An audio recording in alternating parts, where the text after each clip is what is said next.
Hey guys, it's Bub here, and in this video we're taking a look at Windows 10 SVRP. Now, outside of the name, I have no idea or any context on what this operating system does. All I know is that this is a custom modification of Windows 10 that tweaks a few things to the developer's liking. Outside of that, I have no screenshots, I have no idea what this ISO is. This is more like a mystery video. Let's go in blind and see what this ISO is like. I found this ISO because one of you guys recommended this to me in the comments of my last video, so if you have any other ISOs that you want me to take a look at, please drop them in the comments below on this video, as I love doing viewer recommended ISOs. So with that being said, let's go ahead and jump into this custom ISO. Alright, and here we are. The Windows 10 setup here looks pretty standard, nothing too out of the ordinary. We are going to go ahead and go through this, so obviously we don't have a product key for this ISO, we'll go ahead and skip that. But that does bring up a good point. I wonder what version of Windows this is, or what edition rather. Is it Windows Pro, Windows Home? I would bet it's probably either Pro or IoT LTSC, just based on things we've seen in the past. But regardless, we'll find out once we're in the ISO. And that was it. That was a pretty easy setup process. We are now installing Windows. Alright, and here we are. This is actually an ISO that gives us the out-of-box experience. Most ISOs just jump straight into the desktop, they run an install script that bypasses the out-of-box experience, but this ISO actually lets us go in and customize the system and go through this process. To me, I like when the ISOs include the out-of-box experience because it kind of adds another more personal customization layer on top of just getting thrown into a desktop. And for that matter, I haven't seen the Windows 10 out-of-box experience in I don't even know how long. It's been quite a long time since I've last installed Windows 10 and seen the desktop experience. Alright, let's go ahead and name our user account Windows and skip over the password part. It actually bypassed the Microsoft account setup, which is good, and it even gives us the option to change privacy settings. Now, if I was setting this up for myself, I would obviously change these, but for the sake of the demo, let's leave those on. And again, this is one I haven't seen in a while. This hi, we're getting everything ready for you in Windows 10, because most of the ISOs that we take a look at, they just skip right over the out-of-box experience and jump into the desktop environment. Actually, this is a Windows 11 setup screen. I mean, the colors. Usually Windows 10 is just a kind of fading gradient blue, but this is the Windows 11 version, unless they changed it in the later build of Windows 10, but I don't think they did. So this is unique. Alright, and here we are on the desktop, and I just want to say all I've done is I've installed VMware Tools. Other than that, this is the stock OS from SVRP. And first impressions, just looking at this desktop, this is what Windows 10 should have been back in maybe not 2015, but over 2020, over the pandemic, if they really wanted to take Windows into the next generation without jumping into Windows 11. Let's first take a look at this. So we have our desktop, or our recycle bin rather. We'll take a closer look at the File Explorer in just a minute.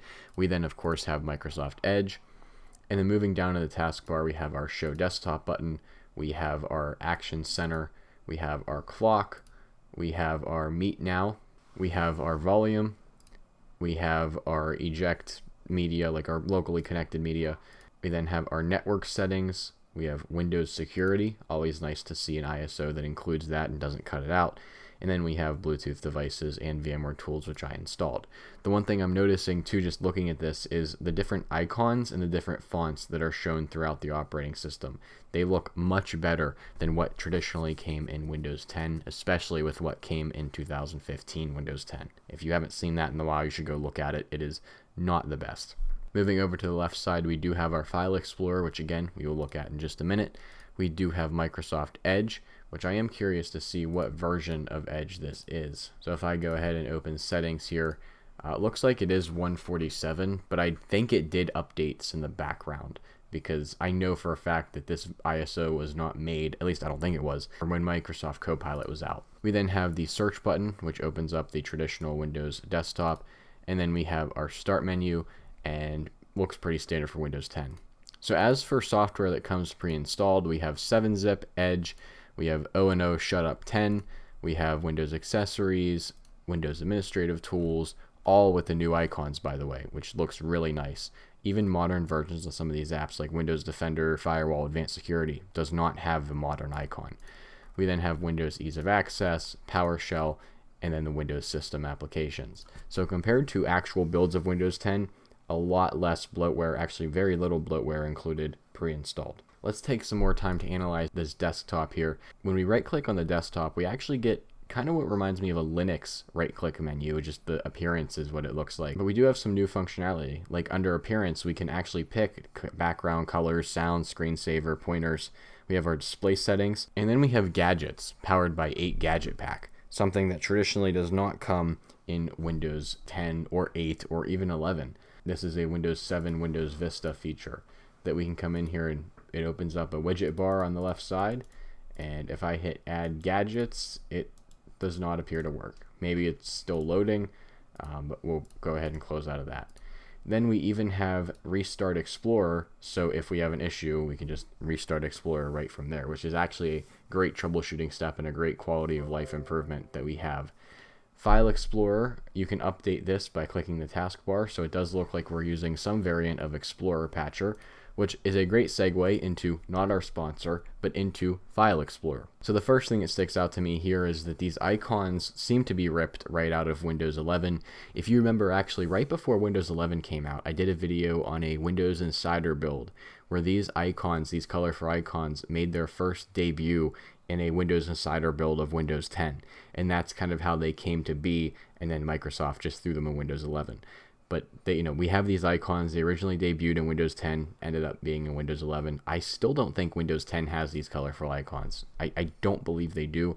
But again, it's been so long since I've been in Windows 10, a vanilla version of Windows 10, I should say. Then just moving down here, I mean, all of this, these fonts, the font on this system looks so much cleaner than Windows 10 and 11, honestly.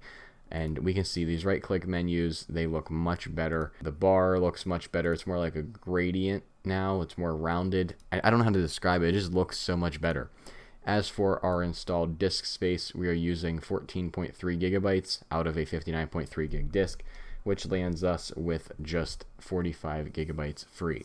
This never claimed to be a small version of Windows 10, but it's not bad at all. I think it's actually still less than what Windows 11 installed is, because Windows 11 just takes up a ridiculous amount of space. Let's go ahead into settings here and take a look at what we have.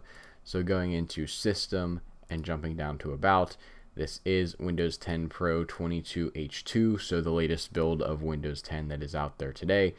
And then if we go into WinVer, we should be able to see if they did any customization here. Oh, so it does actually say Windows 11. So they changed it to say Windows 11, which I don't know why, but it is obviously Windows 10 Pro 19045. So I don't know why they call it Windows 11 in the WinVer. Lastly, let's take a look at our task manager to show CPU and RAM utilization. So RAM, actually we'll start with RAM. It fades in from the side, which is something that we really haven't seen before. Memory, 2.8 out of 8 gigs idle. And then CPU, we're using typical Windows utilization, so ranging from 0 to 10%, average Windows things. But yeah, that is Windows 10 Codename SVRP. Definitely let me know what you think about this ISO down in the comments below. I personally think this is what Windows 10 should have been from day one, or at least over 2020. But with that being said, if you like this video, make sure to drop a like and subscribe if you're new around here, as I do all kinds of different technology videos, including device restorations. If you have any other ISOs you want me to take a look at, please link them or drop them in the comments below, as I love doing viewer recommended ISOs. With that being said, I'll see you all in the next one.